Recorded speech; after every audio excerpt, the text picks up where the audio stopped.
Hello साଙ୍ଗमाने जय जगन्नाथ। आज हम बनेगा जाऊँ चिकेन बिरियानी। चलो तो आरंभ। मु 500 ग्राम चाउल पानी रखी भात बसई दिंतु।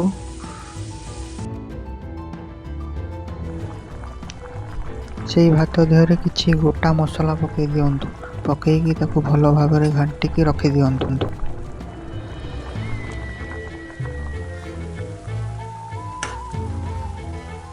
एबे चलतु चिकेन पाखक जीवा। चिकेन मैरिनेशन प्रकृति आरंभ करवा। तादरे गोटे चामच हलदी गुंड और गोटे चामच स्वाद अनुसार लुण पकई दिंतु। 200 ग्राम मापरे एक पात्र रे दही किछि नहीं चिकेन ऊपर पकांतु। तादरे सोरिष तेल किछि पकांतु। ताको भल भाव गोलेगी 5 मिनिट गोटे स्थान रखी दिंतु। सेपटे भात हो गला। भात को भल भाव घाटिकी भात को देखी दिंतु हो गला ना नहीं। भात को अधिका सिझेबे ना। भात को मात्र 70% है भाया सिझातु। जमी गोटे चावल 2 खंड हो सिझातु। तापर भात को छाणी नियंतु। गैस उपर भी कौन एक पात्र रखु। ताको भल भाव गरम कर 200 ग्राम तेल पका। तादरे किछि गोटा गरम मसला पकांतु। गोटा फुटण किछि नहीं तादरे पकांतु।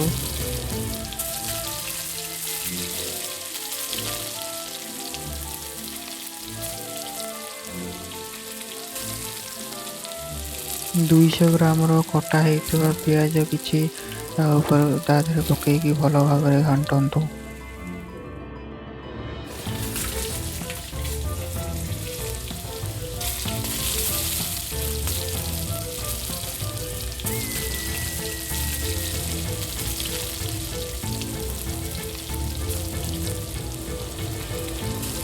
पियाज टिके नाली होला पर्यंत भाजंतु।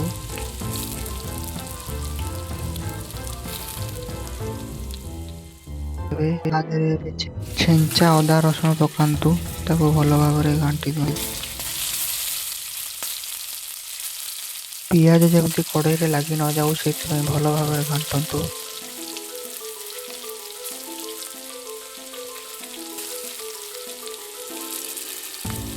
तादरे किछि अल्प मात्रा पानी पकई दियंतु। पानी पकई देले पियाज आ कड़ाई रे लागिबो नाही।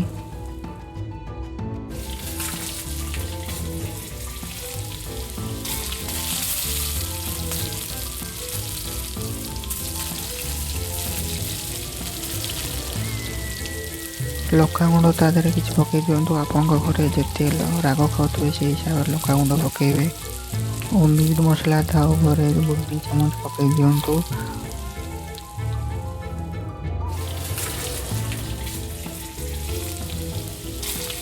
भल भाव घाटतु। मसला जमी कड़ाई न लगी जाए भल भाव घाटतु। मसला ऊपर अल्प किछि पानी पकई दियंतु। जेहेतु मसला लगी जाउछि कड़ाई रे अल्प किछि पानी पकई दियंतु। एबे मैरिनेशन करितबा चिकेन को मसला ऊपर पकांतु। पकईकी ताको भल भाव घाटी दियंतु।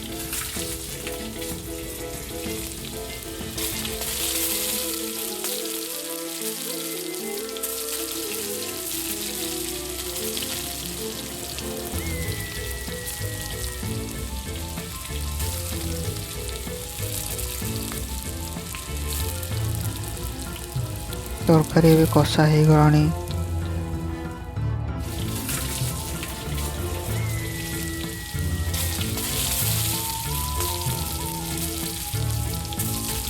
तरकारी आमर हो आसलानी। गैस फ्लेम को बंद कर दियंतु। एबे बिरयानी को आमे दम दबा। एबे लेयरिंग स्टार्ट करिवा। चिकेन सब को भात ऊपर भल भाव खेले दियंतु।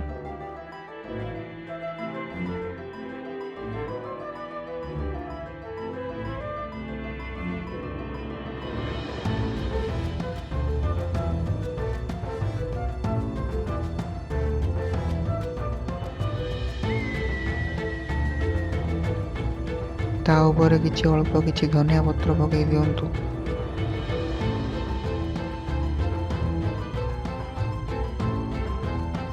चिकेन ऊपर भात को लेयरिंग करंतु।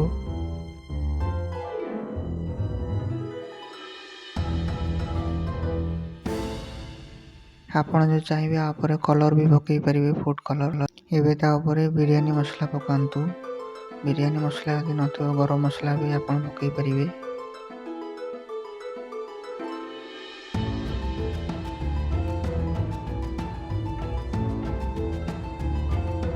ତା ଉପରେ ଅଳ୍ପ କିଛି ଧନିଆ ପତ୍ର ପକାଇ ଦିଅନ୍ତୁ। ଏବେ ତାକୁ ଭଲ ଭାବରେ ଘୋଡ଼େଇକି ଗ୍ୟାସ୍ ଉପରେ ଲୋ ଫ୍ଲେମ୍ରେ 2 ମିନିଟ୍ ଯାଏଁ ରଖନ୍ତୁ। ଦେଖନ୍ତୁ ବିରିୟାନୀ ରେଡ଼ି ହେଇଗଲାଣି ଆମର।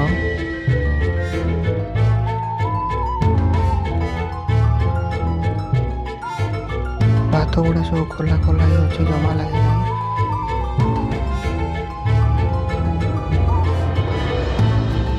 ଏବେ କୌଣସି ଏକ ପାତ୍ରରେ କାଢ଼ି ନିଅନ୍ତୁ।